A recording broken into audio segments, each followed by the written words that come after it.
Hello বন্ধুরা, আজকে আমি সকালের টিফিনে বানালাম ডিম টোস্ট।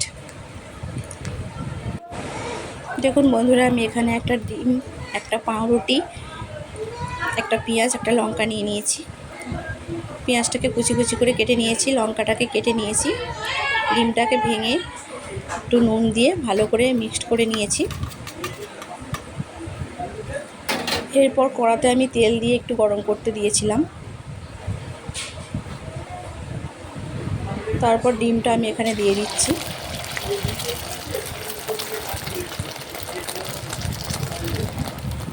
দেখুন বন্ধুরা, ডিমটা ভালো করে ভাজা হয়ে গেছে। আমি একটু উল্টে নিয়েছিলাম ডিমটাকে। এরপর পাউরুটিটা আমি দিয়ে দিলাম ওর উপরে, দিয়ে আরেকটু আমি ভালো করে ভেজে নিলাম।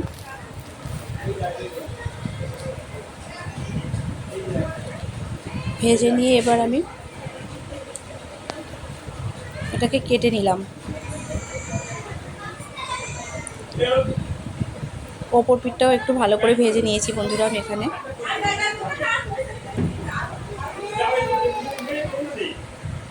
দেখুন বন্ধুরা, আমার ডিম টোস্ট রেডি।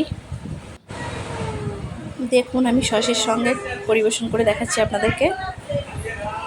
Thank you. আমার ভিডিও যদি ভালো লেগে থাকে প্লিজ আমাকে সাবস্ক্রাইব করবেন, লাইক করবেন।